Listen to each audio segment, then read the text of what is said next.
Olá, hoje é sexta-feira, 20 de julho e começa agora mais um Política em Debate.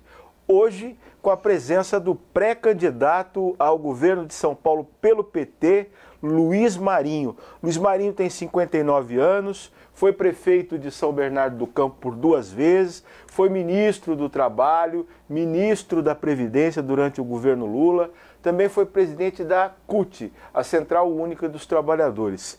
Bom dia, candidato.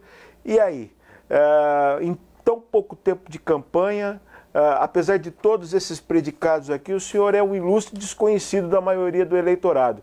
Como se fazer conhecer nesse curto tempo de campanha? Bom dia, Rogério. Queria cumprimentar os telespectadores, os internautas, fazendo o que nós estamos fazendo hoje aqui, Rogério. Hoje, seguramente, vamos passar a ser conhecido por mais um número enorme de pessoas aqui da cidade de São José do Rio Preto e região. Agradeço a oportunidade por estar aqui. Você sabe, eu nasci aqui do ladinho, nasci em cidade de Cosmorama, fui crescer em Santa Rita do Oeste, puxei enxada dos 6 anos de idade aos 18 anos de idade, depois fomos para São Paulo. Sou de uma família de 14 irmãos, sou o 10º na fileira, 10 homens, 4 mulheres, enfim, crescemos aqui nessa região, puxando enxada, caindo de lombo de burro, enfim, tudo que acontece nessa faixa etária, né, no campo. E fomos para São Paulo, fui morar na Zona Leste, Parque São Rafael, onde não tinha nada. Não tinha água, não tinha água encanada, não tinha esgoto, não tinha saneamento básico, não tinha posto de saúde, não tinha transporte de qualidade, ou seja, cheguei lá já entrando na luta por melhorias. Depois fui trabalhar na Volkswagen, fui dirigendo o sindicato, tesoureiro, vice-presidente, secretário-geral, eu presidi por 7 anos o sindicato, negociações... Sindicato dos Metalúrgicos do ABC. O mesmo sindicato em que o Lula também... Que o Lula foi presidente, o Meneghelli, Vicentinho, enfim.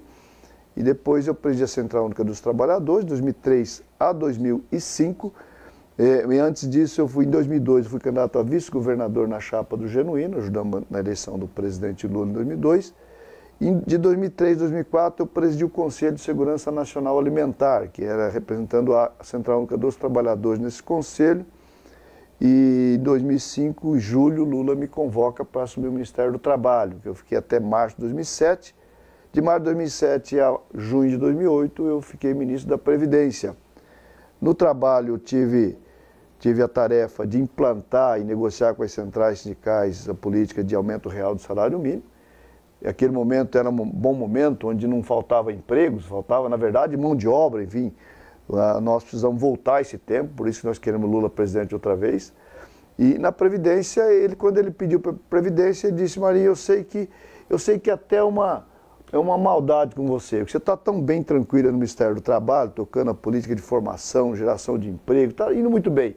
Mas eu preciso de alguém para a Previdência para resolver um problema da Previdência que os ministros que passaram não conseguiram resolver, que eram as filas do INSS, que falou que eu não aguento mais, toda cidade que eu vou, estado que eu vou, ter uma faixa do pessoal reclamando das filas na Previdência. Então, por favor, vai lá e dá um jeito nisso. Se tiver jeito, a gente dá. Graças a Deus, subi dia 29 de março de 2007, setembro, outubro de 2007, já nos falava mais da fila no INSS, graças a Deus. Perfeito. Além do fato do senhor ser pouco conhecido do eleitorado paulista, o PT está com outro problema, o isolamento em termos de alianças políticas. O prazo aí está quase na porta já, né? Dia 5 de agosto é o último dia de convenções. Vem alguém? O senhor está conversando com algum partido? Existe a possibilidade de aliança? A nossa convenção do estadual será dia 28 de julho, no Sindicato dos Metalúrgicos de São Paulo. Aproveito para convocar toda a nossa militância que estão nos assistindo para estar conosco lá a partir das 9 da manhã. E o pessoal, muita gente estranha quando eu falo local da convenção, porque o Sindicato dos Metalúrgicos de São Paulo é o principal sindicato da força sindical. Mas é pela primeira vez na nossa história que teremos o apoio majoritário dos sindicatos metalúrgicos de São Paulo. Ou seja, nós estamos com uma ampla aliança no mundo do trabalho. No movimento sindical, no movimento social, no movimento de moradia, enfim. Mas o SD, que é um partido aí ligado a esse sindicato, está apoiando um outro candidato.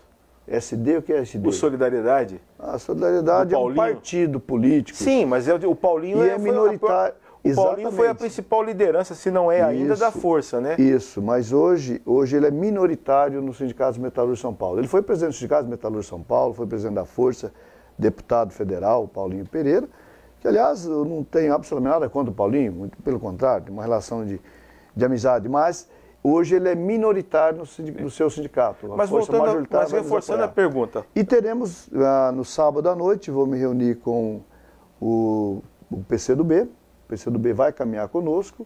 Estamos fechando os últimos detalhes das alianças possíveis, mas que nos preocupa não passa por alianças partidárias, até porque a população hoje, ele olha os partidos assim e prefere focar mais nas pessoas, né? Evidentemente que o nosso partido, como principal partido político do país, vem crescendo o seu processo retomando o processo histórico, inclusive, de aceitação de preferência partidária. Isso nos deixa muito satisfeito e muito agradecido à nossa militância, porque a militância do PT tem feito um papel fundamental em sustentar toda essa resistência, fazer essa resistência que nós passamos nessa fase difícil, de 2014 a 2016.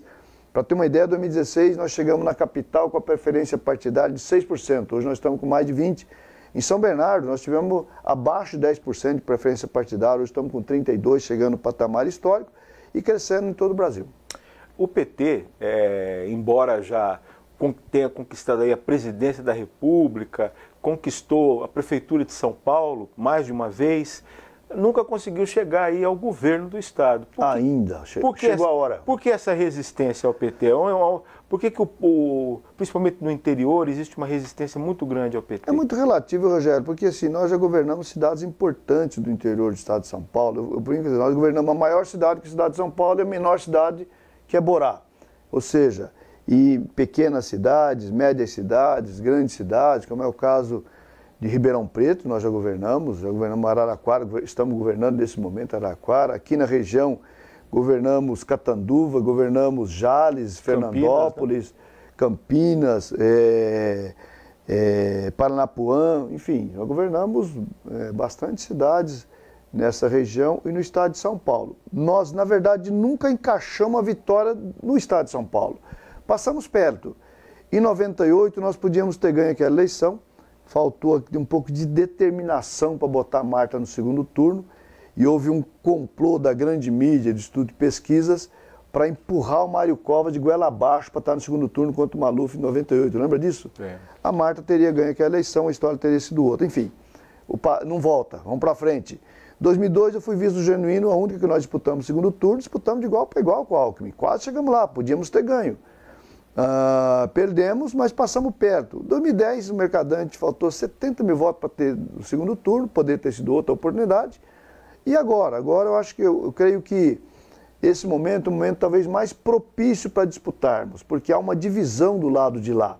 Se você olhar o espectro das candidaturas, do João Sem Palavra, do Homem do Pato, que teve aqui ontem, do atual governador, e a nossa candidatura é a que mais, a certeza que mais crescerá nessa fase da campanha aqui, apesar da campanha curta, mas a campanha dará conta de romper um obstáculo que é o conhecimento. E a partir daí apresentar as propostas e chegar no segundo turno e disputar para valer. É porque até o momento o senhor está mal nas pesquisas, né? Amarga aí a última posição entre esses candidatos que o senhor citou. Você tem uma ideia? Em 2008 eu pedi para o Lula me exonerar e que eu seria candidato a prefeito de São Bernardo. Ele não queria me exonerar, sabe por quê?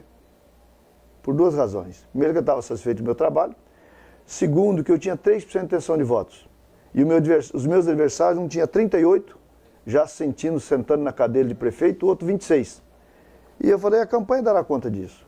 Quando terminou a campanha, eu terminei com 48,3% e no segundo turno, 59%. Fui prefeito 8 anos, graças a Deus, e uma satisfação muito boa por parte da população. E como é que o senhor vai explicar e responder ao eleitor sobre esses escândalos todos aí que o PT se viu envolvido nos últimos tempos? Eu creio que a Lava Jato... Eu creio que isso já está autoexplicado e o povo já tomou uma decisão. Tanto é que o Lula lidera todas as pesquisas de intenção de voto nacionalmente. Portanto, esse debate eu acho que já foi feito de forma muito extensiva na sociedade brasileira. Tanto é que lá atrás o Lula estava lá embaixo, na medida que os debates foram acontecendo, ele foi retomando o patamar de intenção de votos e hoje a maioria da população acha que a sua prisão é uma grande injustiça.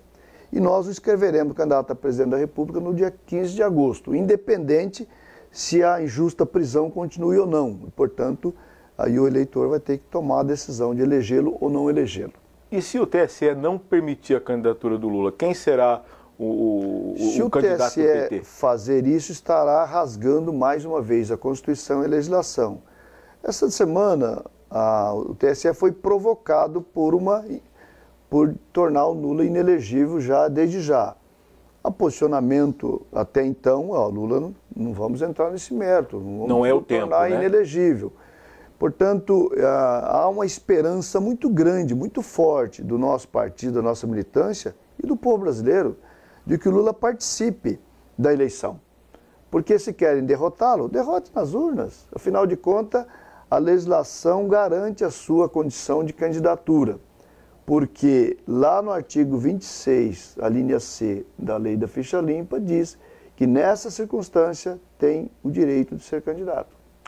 Hoje é muito comum aí vice assumir por uma razão ou outra, né? O senhor, mais do que ninguém, sabe isso. Aqui em São Paulo, por exemplo, agora a gente tem um vice-governador no cargo, candidato à reeleição. Quem vai ser seu vice? Será uma mulher, muito provavelmente. O senhor pode adiantar quem vai ser? Do PCdoB, um partido aliado. Mas será uma grande mulher. Mas o PCdoB também negocia com o Márcio França, né? Com o governador. O senhor está certo de que vai... Segundo o Márcio França, vamos ver no final das contas o que é real ou não. E dentro do PCdoB, quem seriam aí os possíveis nomes de mulheres? Uma grande militante do PCdoB feminina. É.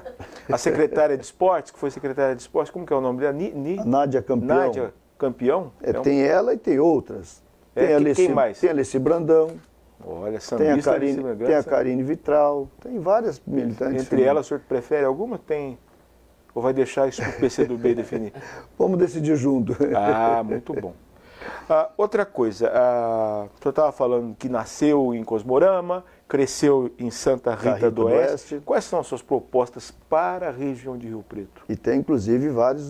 Tem um irmão que mora em Santa Fé, outro mora em Santa Rita do Oeste, um que mora em Rio Preto. Tem laços, então? Sobrinhos que moram em Andeara, primos que moram em Jales. Aliás, tem família grande, hein? Foi vereador em Jales, Luiz Especiato, professor Luiz Especiato.